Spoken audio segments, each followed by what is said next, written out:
All right, Shalom. Shalom. Brother Kashakwala. Brother Carter. First and foremost, we want to give all glory, honor, and praises to Yahweh, Yahweh, Ba'Shem, Yahushai, Ba'Shem, HaKakodash.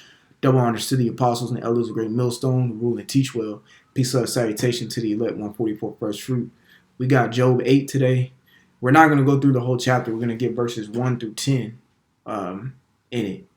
Okay? Pretty much this is a response from Bildad to Job. I think Job chapter 7 was Job's rebuttal or, response back to Eliphaz. Because he had friends when he was going through his affliction that were just like talking to him. Pretty much when you read the book of Job, things happened to Job, which we all know about. He went through an affliction. But the main thing and the thing about it is he didn't know why. All right, so I'm gonna get Job 1:1 real quick. This is I'm clarifying the statement I just made, saying that Job he just didn't know why. Job 1:1 it says there was a man in the land of Uz. We're just talking in the spirit beforehand, just getting some clarification. So geographically, this is close to the land of Edom. This is why the mother can't be saying. Well, one of the reasons they'll bring up that Job is an Edomite. This man ain't no Edomite. Just like they say Cornelius isn't an Israelite. Even though the context clues, when you read it in the script, it clearly shows that this man was an Israelite. Well, in this case, Job ain't no Edomite, man. Okay? He ain't no Edomite. And when you go into the historical settings of the book of Job, a lot of historians are very actually unsure about when this took place. So who's to say he's an Edomite? Because Esau came when Israel came. Because they're twins. This could have, me personally, I believe this may have been before Jacob. So if this is before Jacob, speaking as a man, how can he be an Edomite? All right. So there's a man in the land of Uz whose name was Job. All right. And that man was perfect and upright and one that feared the Most High and eschewed evil. Now, again, for geographical purposes, when I said that earlier, I'm speaking as a man and just off of research. Okay. Not as a doctrine or anything like that set in stone. Like this is when it was. No. Because not really anybody knows the time. I get like King Solomon. You can go back to King Solomon in the 900 BC's time frame. You can kind of put a quote unquote stamp on that when he was walking the earth or going to the Maccabees. All right. Mm-hmm. Around, going to those certain type of wars or whatnot around like 166 BC. You can stamp that. All right. But Job, there ain't really a time and it's still up in the air. But another reason why Job was like, why is this happening to me? It's because of Job 1:1. This man was perfect and upright and one that feared the Most High and eschewed evil, meaning he put evil aside. Mm-hmm. In fact, get a Proverbs 4, the very last verse. Come on. All right.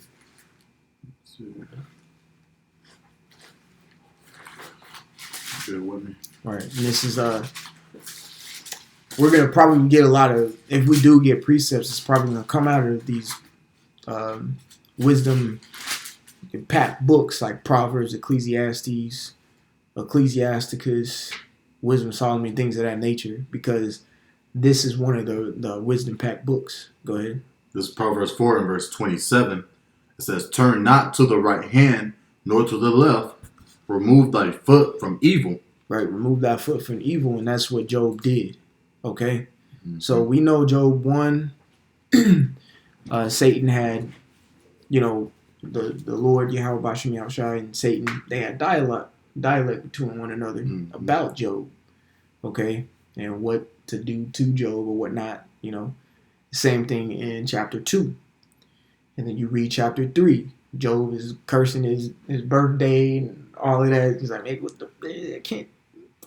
Those suicidal thoughts, man. It's like he's just like, man, forget this, bro. Mm-hmm. You know what I'm saying? But still, through it all, kept his integrity. God. You know what I'm saying?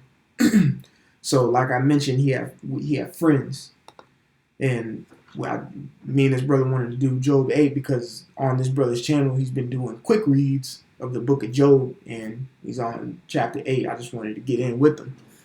So, without further ado, let's go ahead and start with Job chapter 8, verse 1.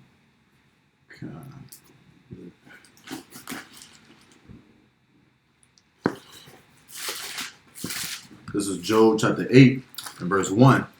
It says, Then answered Bildad the Shuhite and said, How long wilt thou speak these things? Mm-hmm. And how long shall the words of thy mouth be like a strong wind? Right. So Bildad, one of his friends, was replying back to him from when you read chapter 7.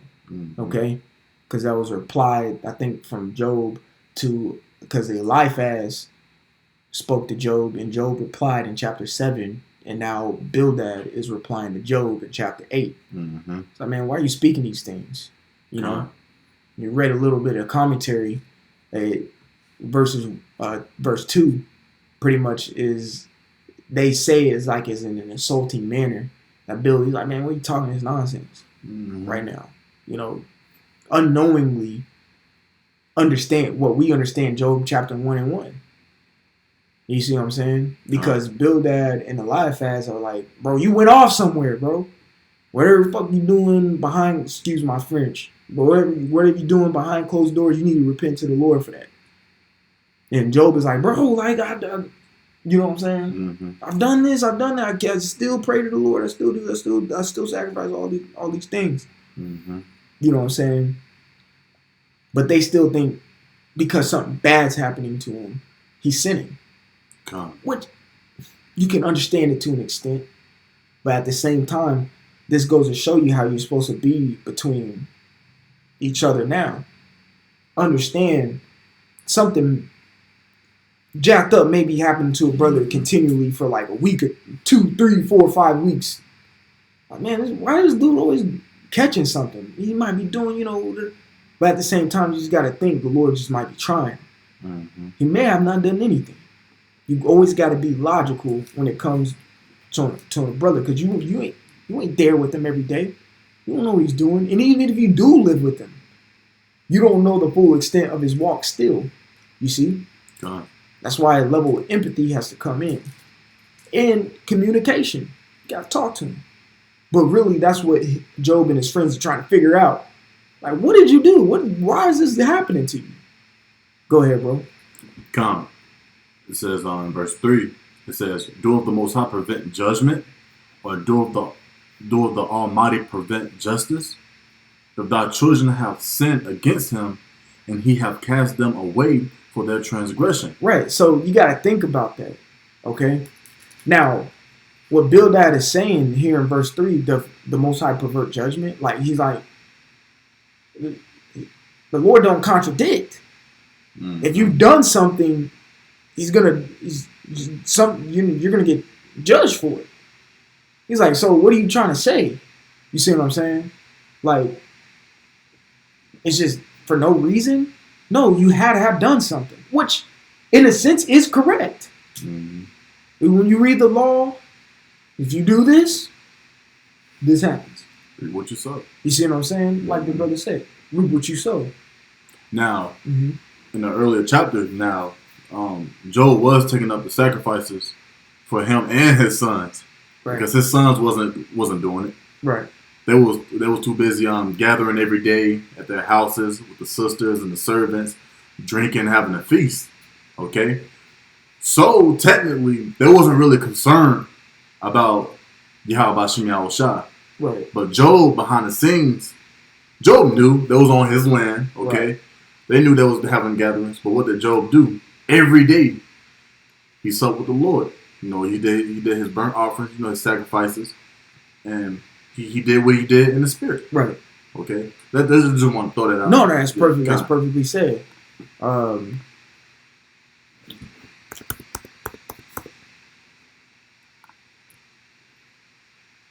Because this is what Bildad is kind of saying. He's thinking that Job is impugning because in the commentary I read, it says Bildad thinks Job is impugning the Lord's character. This is the word impugn, to dispute the truth, validity, all right, or honesty, all right, which goes into the word belied, okay, or to, belie. Let me get that real quick. Belie. It means fail to give a true notion or impression of, disguise or contradict. So he's saying the Lord ain't build. It's kind of a zeal that Bildad. He's like, bro, the Lord, he don't contradict. He's right. What you trying to say? You know what I'm saying? Coming at him hard. Coming at like, what are you talking about? The Lord is right. That's kind of that's exactly what Bildad. But he's not fully understanding the certain circumstances at the moment of Job. So it's like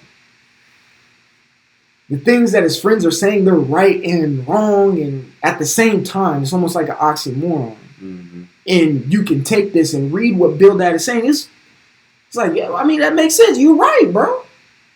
You see what I'm saying? Because they didn't consider the fact that, like, me and the brother was talking earlier, and the brother said, what, my thoughts are not your thoughts? Right. They don't know the inside doors, the behind the scenes on what's going on. Right.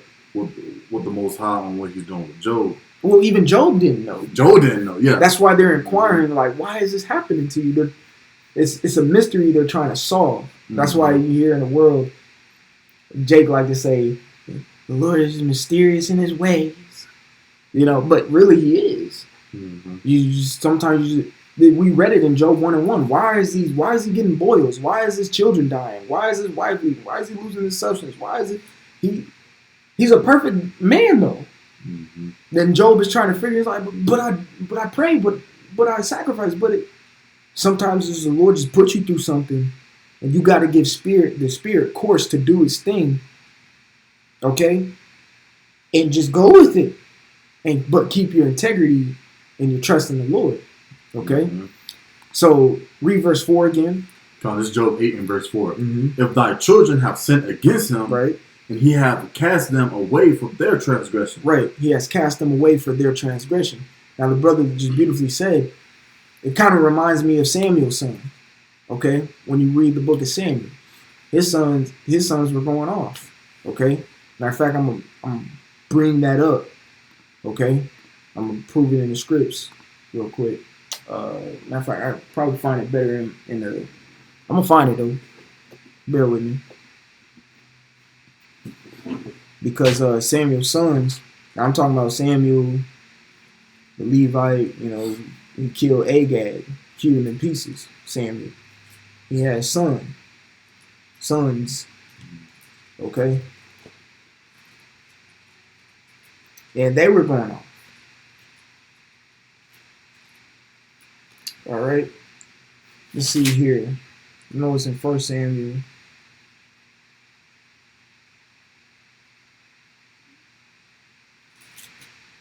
Yeah, it's 1 Samuel 8. That's what I thought. So 1 Samuel 8, it says, and it came to pass when Samuel was old that he made his sons judges over Israel. Now the name of his firstborn was Joel, and the name of his second, Abiah. They were judges in Beersheba. His sons walked not in his ways, meaning righteously, but turned aside after lucre and took bribes and perverted judgment. You see that? Mm-hmm. Okay. So does that make Samuel just a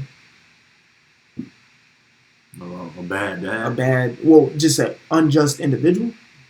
No. Does that make Job an unjust individual because his sons were going off, his children were going off? No, he sacrificed for them still. Mm-hmm. You see? Because he knew that was going on. He knew that was going on. So when Bildad says this, technically, was he wrong? Nah.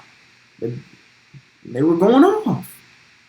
That's why he's saying it in that manner. But at the same time, empathy needs to kick in. No. Just put yourself in Job's shoes. He had 10 kids that were just dealt with. Dead. All his land got destroyed. The last judgment with the wind. Right. Like you gonna go up to him and be like, well, the Lord judge your kids because da-da-da. Like, bro. Yeah, it's kind of fucked up. like, bro, relax. Like, come on, man. Yeah. You see what I'm saying? Mm-hmm. So go ahead, bro. This is Job 8 and verse 5. It says, it's a lot, but he's trying to get to a point. He's making a point to Job. Mm-hmm. All right, go ahead. Verse 5. If thou wouldst seek unto the Most High betimes, right, and make thy supplications to the Almighty. Right. So he's right. This is him telling, hey, Job, man, pray. Mm-hmm. These things are happening to you because you may not be praying enough. Man, pray. But according to chapter 1, 2, and 3, mm-hmm. was Job not praying? So there goes the other half of it. You got to be logical and reasonable. And that's why the scriptures tell you to, matter of fact, let's see if I can find it real quick. The scriptures tell you to be gentle with all men, if I'm not mistaken. If you can find it too in the blue letter. Yeah, that's it. There it is right there. Call all y'all about Shemir Shah. This is 2 Timothy chapter 2 and 24. It says the servant of the Lord must not strive. Right. Having some type of contention or, altercations, mm-hmm. physically, verbally, with anybody. All right. It says, but be gentle unto all men. Now, towards one another. God. You see what I'm saying? Mm-hmm. Be gentle. It says be apt to teach and patient. All right. Exercise it. We understand what Build That is saying, but are you exercising the level of gentleness and patience with Job right now? What you're saying is 100% true. And even so, if you're going through something in your life right now, you can read what Build That is saying. Mm-hmm. And it will benefit you 100%. Maybe I am not praying enough. Maybe certain things are happening to me because of my transgressions, like he said in verse 4. Mm-hmm. Okay? Why am I asking why? The Lord doesn't pervert judgment and justice. This is just why this is happening to me, because I was going off. Simple. Bring out the book of Lamentations real quick. All right. Let me see if I can find it. I'm going to say Lamentations 3 and 44, I want to say. Is it 3 and 44? Because that gives you an indication of why things are happening. I mean, let's see. No, 40. Start at 40. Lamentations 3 and 40. This is Lamentations 3 and verse 40. It says, let us search and try our ways. Right. And turn again to the Lord Yahweh. Let us search and try our ways. Mm-hmm. Meaning, am I conducting myself correctly? Mm-hmm. You see what I'm saying? And it says turn again to the Lord, meaning repent. So if you're trying your ways, because what did the script say in the book of Psalms? Try my reins. Mm-hmm. You see what I'm saying? I think that's I'm gonna get it real quick. I think that's Psalm 26 and 2. Let me see if that's right. It's a lot here. If not, just keep moving. When it says search, it's talking about basically reflecting on yourself. Okay, like if something happened, within your family, anything, you always got to sit down and take time. Right, how can I conduct in this action? What needs to be done, etc. Okay. What the scripture said, examine thyself. Right. Okay, you really got to examine yourself as a man. Okay. Oh yeah, that's the spirit. Yeah. Yeah, go ahead, bro. Keep saying what you're saying. Yeah. You got to examine yourself, man. All right. And that's what Job was basically. He was searching. He was like, I don't know why it's happening. I am praying. Okay. I am doing this. That's a level of self-examination. All right. That's a level of searching. And humility. Yep. Right. Because we read it again, Job 1:1. It said he was perfect in his ways, man. But yet Job is still trying to seek something inside of him, that imperfection. That's humility to say, that's being a man. Take your response. What did I do? What am I doing wrong? Mm-hmm. Job ain't doing nothing wrong. He's just being tried. That's it. He didn't do anything. This is Psalm 26:2. Examine me, O Yahweh, and prove me. Try my reins in my heart. All right, you can go back to Lamentations 3, verse 41. This is Lamentations 3 and verse 41. Mm-hmm. Let us lift up our heart right with our hands unto the Most High in the heavens. Right, go ahead. We have transgressed and have rebelled. Thou hast not pardoned. Right, see? So that's clear indication right there that the Lord does not pervert judgment. He does not pervert justice. Mm-hmm. Was Bildad right? Technically, yes. He was absolutely right. Timing, maybe a little bit off. Mm-hmm. You know? Discernment, because at the same time, these were Job's friends. When Job was doing good, you got to see that this man, oh man, this man got this man got family, big family, he got substance, richest man, and was in the East or West? One of those. Matter of fact, yeah, just so we can just stamp it. Let me see. So that's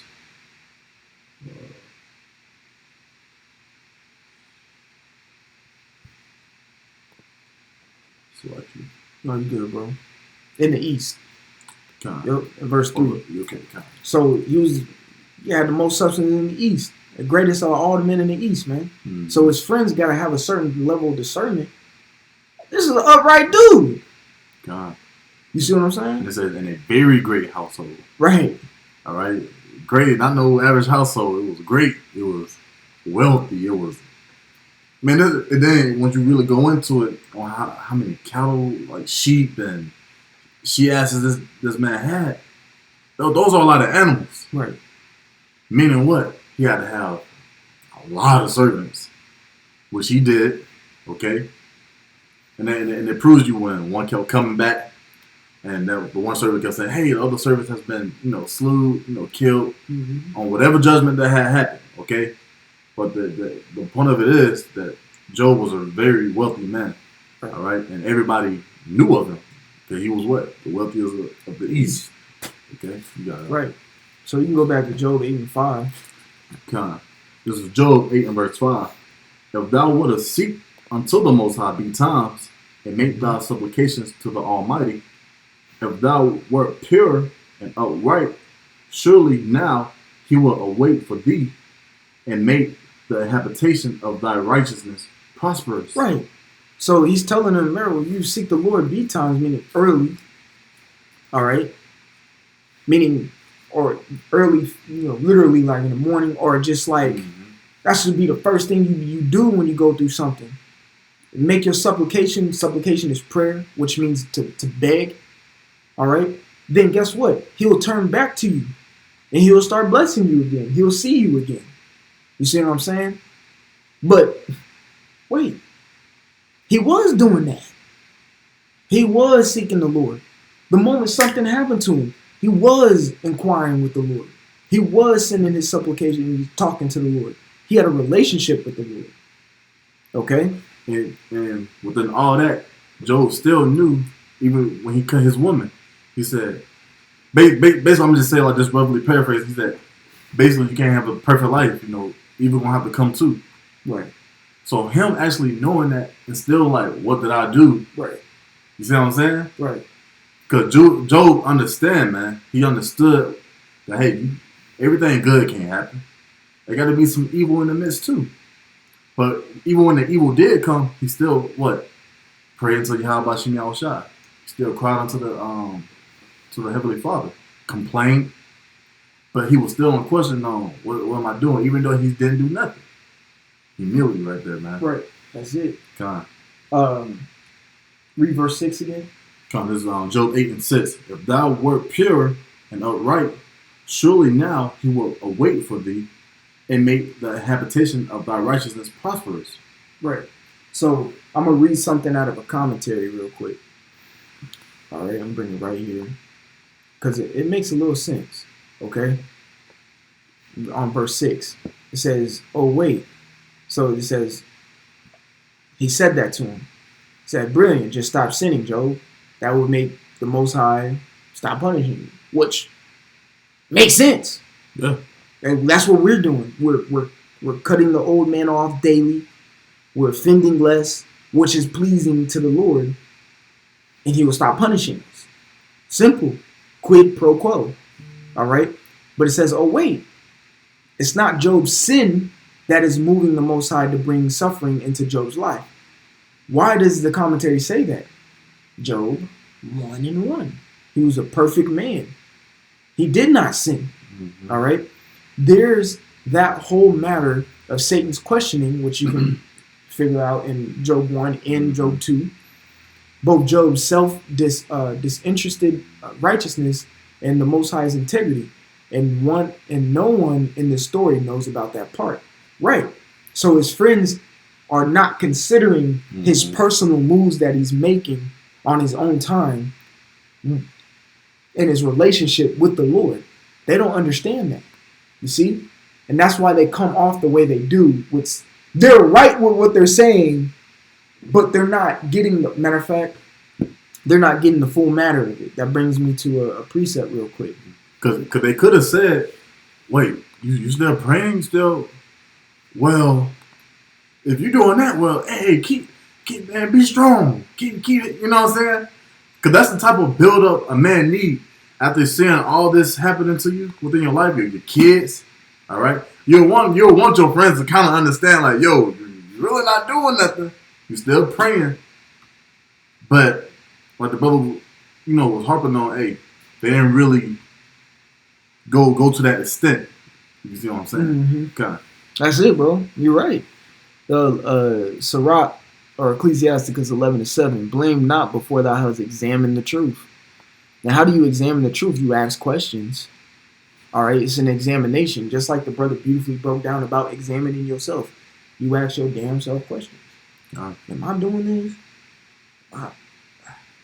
this? You interrogate yourself. Okay, it says understand first, and then rebuke. It's almost like they just, well, these bad things are happening to you because you're just doing this, man. You sinned. Cause there was an amazement when they first saw Job, the boils and everything that went down. They basically was just soaked with him. They sat down like, yo, what the hell is going on? That's a bit WTF, man. Yeah. Okay. But then after that, after looking around, they just like, man, they're like, like, bro, what's going on? It says, verse 8, answer not before thou hast heard the cause, neither interrupt men in the midst of their talk. All right. So going back, yes, Bildad is right with every verse he's saying right now. Okay? Every verse. Verse 3, that's right.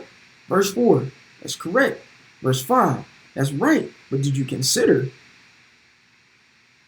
are you a judge before you judge? Kind of like, you know what I'm saying? You got to see the matter first and then make, you know what I'm saying? Or see the matter, then make your admonishment, which is an advice. All right? That's why the scriptures say, go seek counsel. You seeking counsel, that goes back to Hebrews, that says, but to do good and to communicate. When you go into the word communicate, it means the sharing of anything. You have to release information so there can be an understanding that is made between the parties. That's simple. I can't just come to this brother and be like, man, there's something wrong with me, man. And he asks what? And I'm like, nothing. And then what the fuck, bro? I got a boy, man. Why are you asking me? Would you want me to say something? I can't say nothing to that. You see what I'm saying? I need to know the cause. Why are you upset? Why are you sad? Why are you mad? What's going on, bro? Communicate, share. Matter of fact, let's just for edification purposes, and we're gonna finish it off because we're only going to verse 10. Okay. We're going to get that Hebrews. I think it's Hebrews 13, and we're gonna get that. Going to the Heavenly Father. Just but to do good and communicate. Okay. We're just going to get that word communicate. All right, verse 16, Hebrews 13-16, but to do good and communicate, forget not. For with that thing, that's what you're talking about. For with such sacrifices, the Most High is well pleased. Mm-hmm. The word communicate, koinonia, in the Greek, and it means a fellowship, an association. You got to be associated, joint participation. Don't be one-sided. If you're going to seek counsel, how can you get the counsel if it's fucking one-sided? If it's not joint participation, meaning participation on your end as well, meaning you need to talk and communicate. Mm-hmm. This is the point. The share which one has in anything. You gotta share these things. You gotta participate and share these things. Hey, you have camp at 3 or 2 or whatever. On the way. That's communicate. You're sharing your location with the body, so we know. Okay, you don't show up in 30 minutes. Or hey, the brother said an hour ago that he was on the way. I wonder what's going on. Since you communicated, we can kind of start thinking of something logically. Maybe give you a call, ask you where you at. Because you shared and you had joint participation. Now we understand. We have an understanding, and we can pinpoint things now. Mm-hmm. You see what I'm saying? So let's go back to Job 8. Real quick and go to verse 7. God, this is Job 8 and verse 7. Though thy beginning was small, yet thy latter end shall greatly increase. He's right. Because this is going on and following what he said in verses 5 and 6. Man, pray to the Lord. He'll come back to you. He'll bless you. Okay? And guess what? Your first, how you were first, your latter end is going to be better. That's what the scriptures say. The end of the thing pretty much is better than the end is better than the beginning. You know what I'm saying? Something along the lines like that. Because there's a lot of growth. Right. All right. Just like you come out your mother's womb as a kid, what do? You grow. Whether you grow in wickedness, or whether you turn back and start growing in righteousness. Right. God. Keep going, bro. Comes verse 8. It says, For inquire, I pray thee, of the former age, and prepare thyself to search of their fathers. Right. It's the same things that we do. Okay. We inquire of our of a former age, man. We go back. All right. This brother loves to bring out Hebrews the 11th chapter. That's going back because that whole thing is telling us what?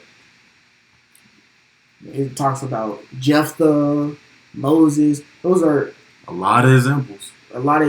Of former ages. God. Okay.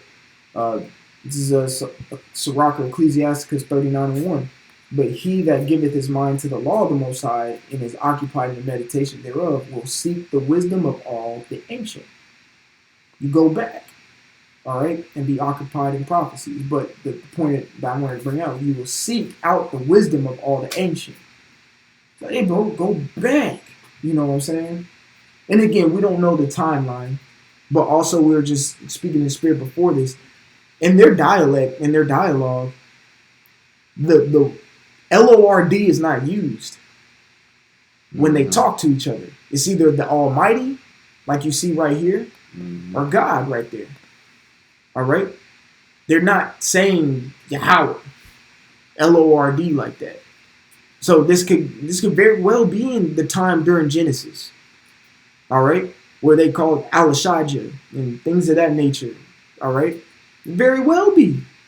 Okay? But also to just to clarify things, because I want to say in Genesis the 5th chapter it says, then they began to call on the name of the Lord. All right, let me just see if I can get it real quick just to clarify some things.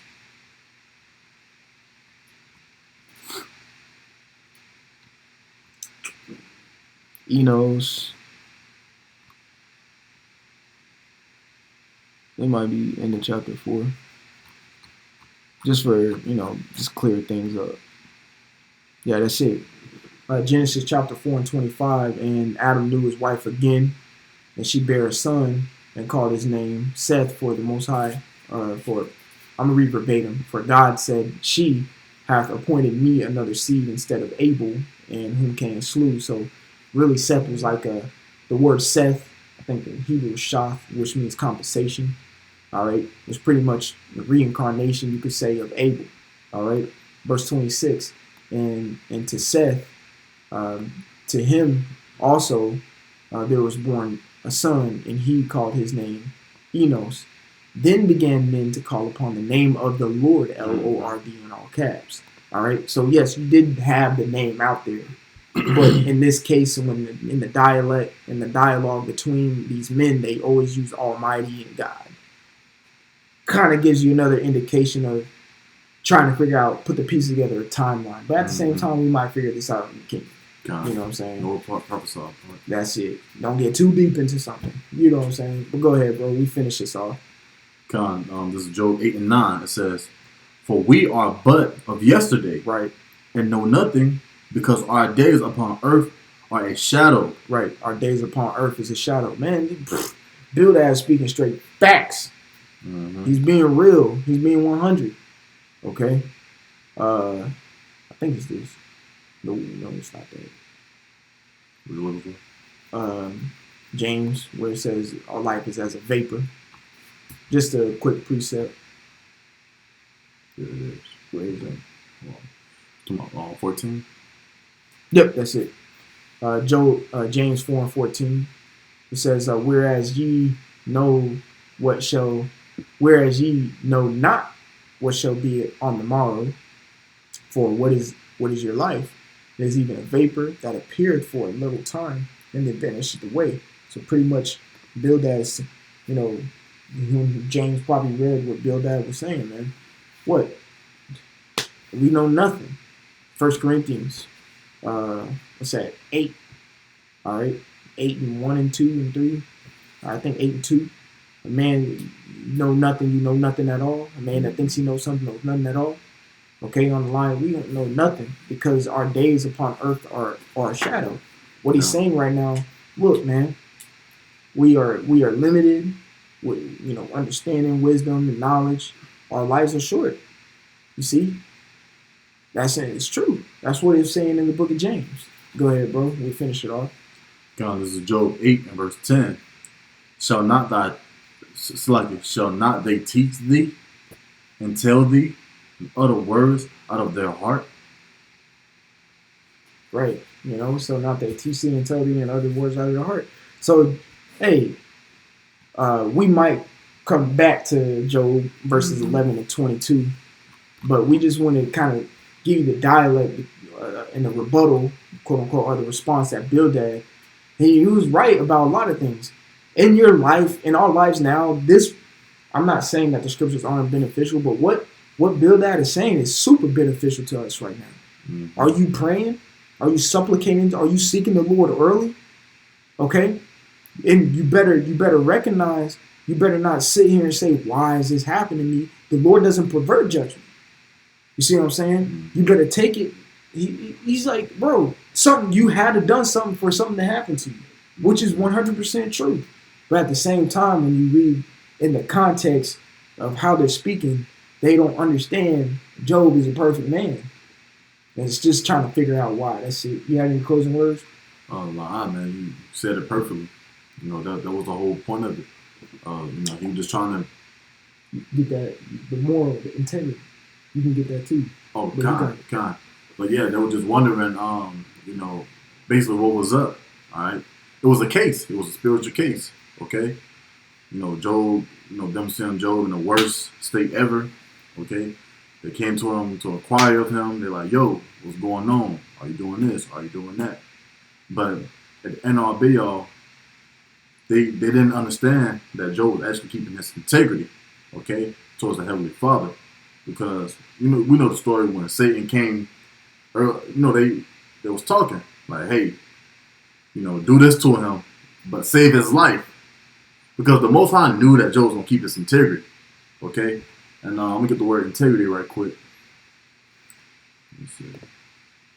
This is the word integrity on the online into mine. It says blamelessness, chastity, purity. Mm-hmm. Okay? He had a pure heart. He was perfect. Okay, he was upright in Right. righteousness. Okay, it says, let me see, soundness. Okay, completeness, wholeness, whole, perfect condition. Okay, so hey, that was it right there. His integrity was perfect. Okay, what he was holding for Yahweh Shah was just perfect, and nothing can belittle that. All right, get to him. All right, but his friends didn't really know. They were like, man, they didn't know that his integrity was on a whole nother level. Man. Okay, they didn't know that. Right. But through the spirit, this is why we did this lesson. All right, to understand what's going on and to get a better understanding. All right, iron sharpen iron. Right. Okay, but that's pretty much all I had. But Okay, hey, with that, Lord willing, this list was edifying. We're gonna close out and give it all honor and glory unto Yahweh, Ba'ashem, Yahweh Shah, Ba'ashem, Chapadash. double honors to our apostles and elders of Great Millstone, and peace, love, and salutations to your hopeful lesson pushing the truth. Okay, shalom. Shalom.